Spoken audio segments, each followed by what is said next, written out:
예, 2025년 6월 15일, 음력으로는 5월 20일이 되겠습니다. 오늘은 또 이제 일요일입니다. 그래서 오늘 태고사의 새발견 202번째 교육혁명, 교육수술 두 번째 강의를 한번 해보도록 하겠습니다. 앞 시간에는 이제 앞으로 이제 21세기는 네오 샤먼 시대다 이렇게 이제 이야기를 했고요. 20세기까지는 지시하고 명령하고 억압하고 착취하는 시대에서 21세기는 협동하고 협력하고 연대하고 보완하는 시대로 이제 바뀌어야 된다는 이야기를 했습니다. 또 그와 더불어서 20세기까지는 경쟁적이고 능력을 강조하고 공정이라는 이름으로 이제 착취하게 되고 정신 차리라고 말을 하면서 이 국민들을 또 몰아쳐 온 것이죠. 자, 그래서 이제 21세기는 진리에 부합하고 정의에 부합하고 평화에 부합하고 행복에 부합하는 그런 시대가 되겠습니다. 그래서 그동안에 우리가 철석같이 믿고 있었던 우리 20세기까지 이 사상이 이성적이고 합리적이고 계몽적인 이성적이고 합리적이고 계몽주의에 대해서 의문을 제시하게 되었다는 것이죠. 그래서 이 21세기로 이제 넘어오면서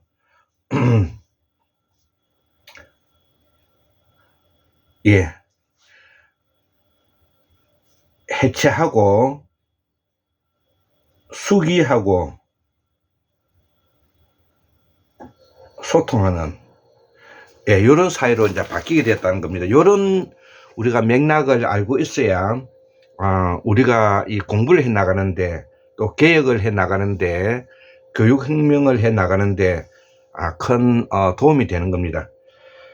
그래서 지난 20세기까지는 인간의 이성적이고 합리적이고 계몽적인 요소에서 21세기에서는 이것을 해체하고 또 수기하고 소통하는 과정으로 이제 왔다는 것이죠.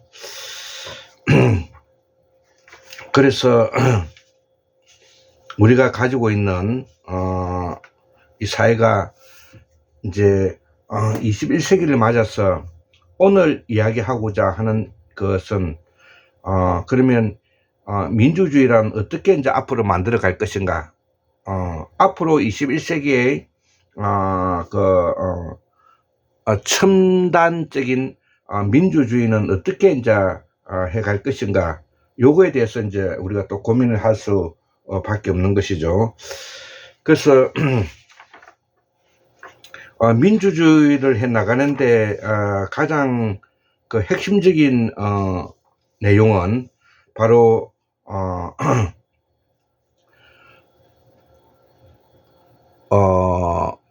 기본적으로 이 민주주의를 해 나가려면은 직접주의를 해야 된다는 겁니다. 직접주의, 직접 민주주의를 해야 된다는 것이고, 또 지방 자치가 이루어져야 된다는 겁니다. 민주주의가 되려면은 가장 핵심적인 것이 여기 직접 민주주의, 두 번째는 뭐냐면 지방 자치 가능해야 된다는 겁니다. 여기 가장 핵심입니다. 그러니까 우리가 민주주의라고 말한다는 것은 직접 민주주의를 실현하고 지방자치를 가능하게 해야 된다는 것이죠.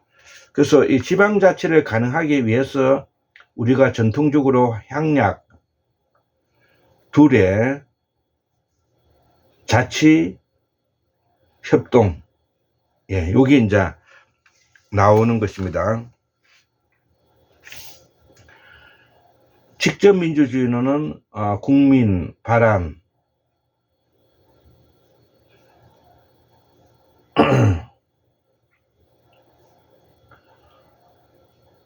국민 수환,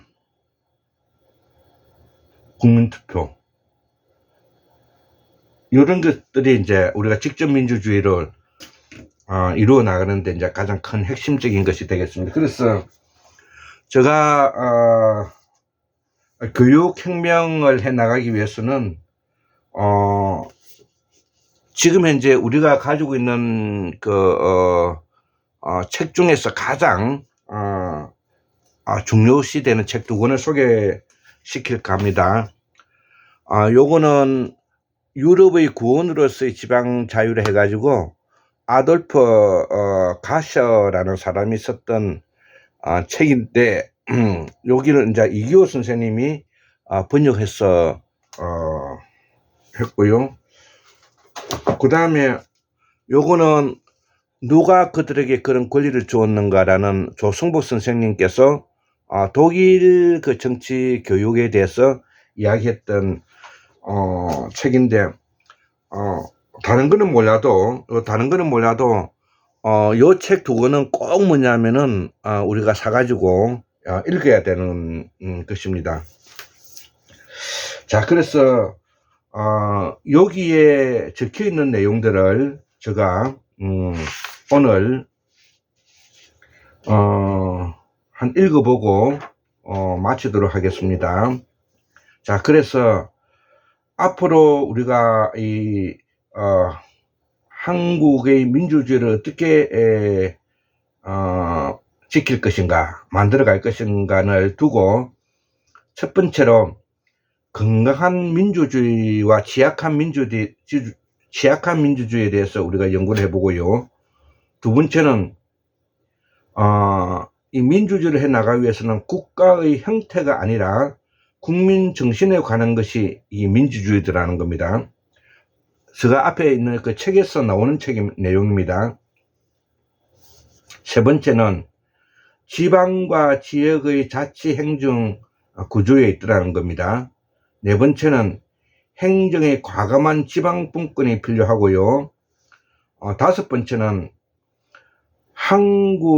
한국가의 헌법은 필연적으로 거의 행정질서로부터 나오고 양자가 서로 일치하지 않으면 국가가 병들게 된다는 인식이 매우 우리가 이해를 해야 된다는 겁니다. 그래서 한국가의 헌법은 필연적으로 행정질서로부터 서로가 일치되어야 된다는 겁니다.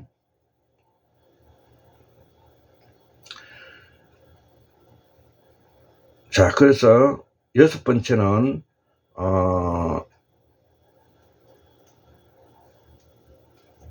우리가 이 지배하고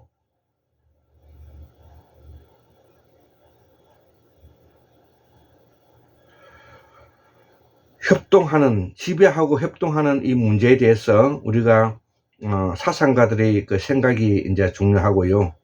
일곱 번째는 작고 한눈에 알 수 있는 공간이 되어야 된다. 그래서 앞으로 이 민주주의가 위해서는 협동적인 자치가 가능해야 된다는 뜻입니다. 투명해야 된다는 뜻이 되겠고요. 여덟 번째로 자유로운 협력의 질서 원칙이 아래에서 위로의 활발한 자치 행정이 작은 공간에서 큰 공간으로 자라는 곳에서는 기계적인 국가 형태가 아니라 언제나 유기적인 국가 형태가 된다. 협동 정신은 아주 특별히 섬세하게 조직된 질서 원칙의 요소이고 그에 의해 부양받는 힘의 원천인 지방 자유에도 동일하게 적용된다. 그 다음에 9번째, 협동, 협력, 연대, 보완하는 지방자치와 결합되어 있고 사회적, 지방적 결합은 불가분으로 결합되어 있다. 자, 그래서 관치적, 관료적 결합은 정치와 도덕적 원칙적으로 서로 다른 차원에서 자리 잡고 있다는 것이죠. 자, 그래서 지방적 공동체 윤리가 중요하다.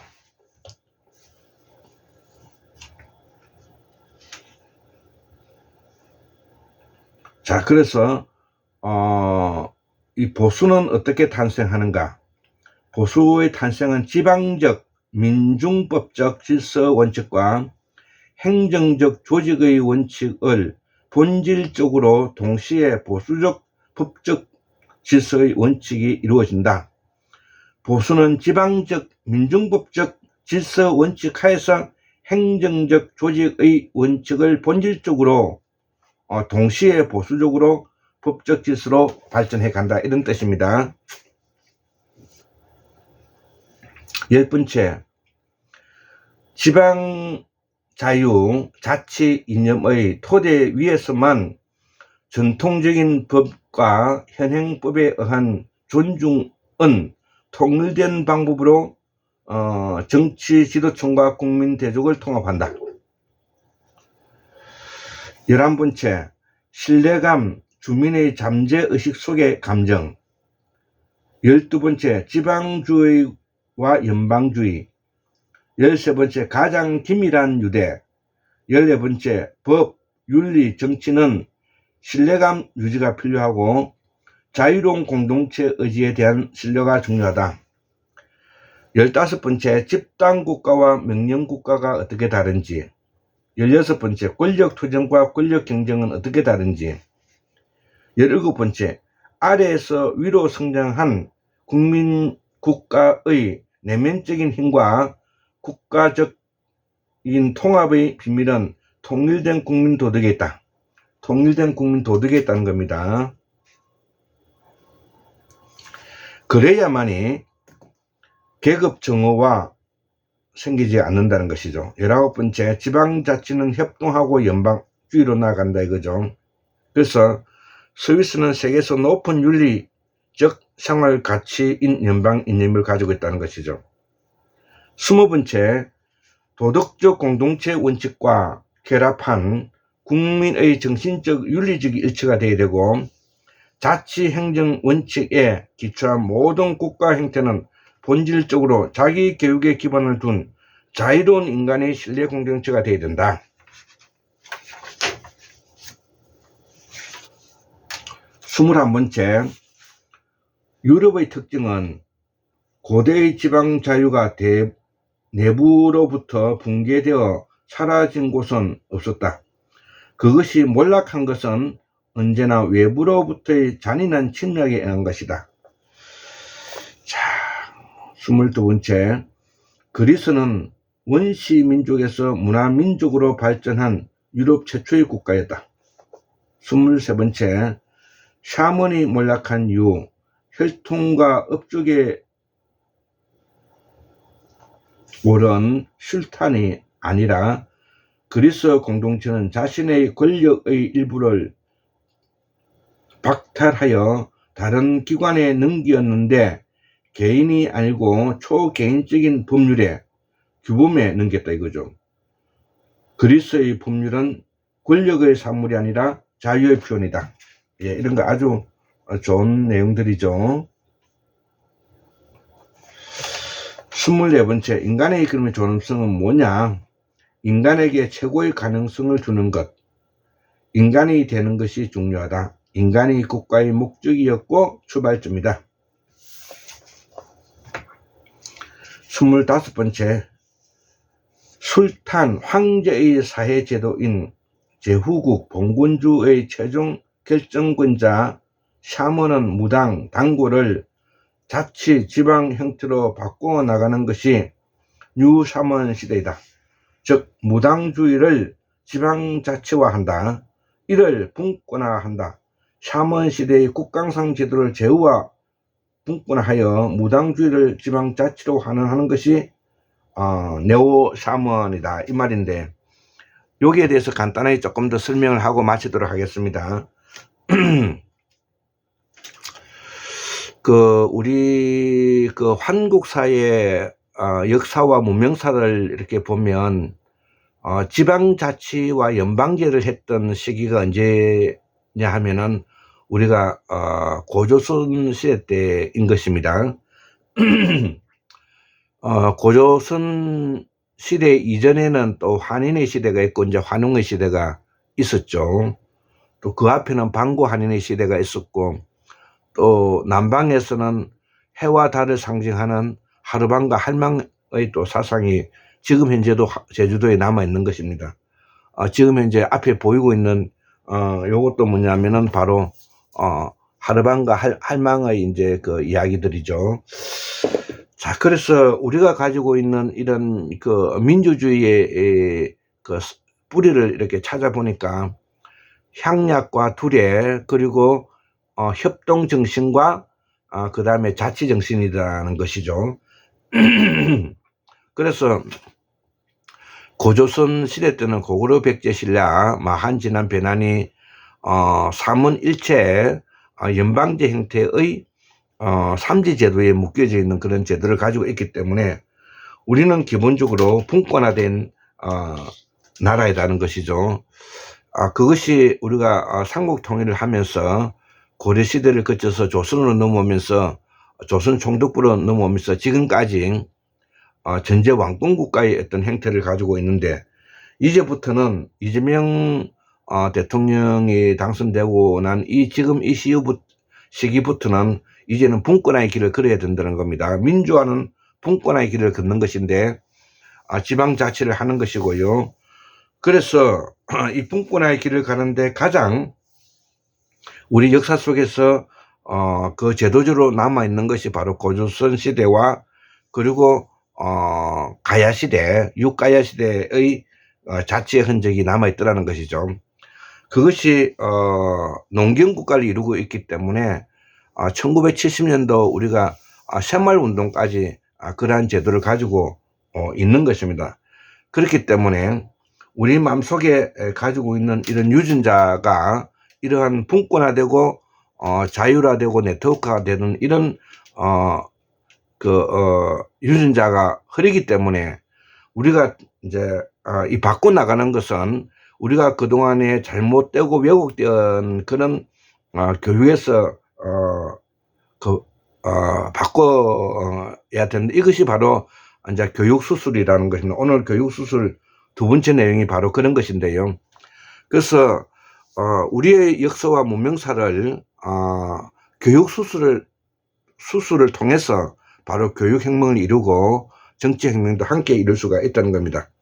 자, 그래서 우리가 그동안에 민주주의로 나아가기 위해서 우리가 가지고 있는 이런 사상과 철학이 단지 서구 유럽에서 있는 대학자들의 논리가 아니더라도 우리는 얼마든지 우리의 분권화된 자율화된 우리의 분권화된 나라들이 있었기 때문에 이것을 잘 연구해서 한국의 민주주의를 견인하도록 노력해야 되겠다, 이렇게 생각을 하면서 오늘 강의는 마치도록 하겠습니다.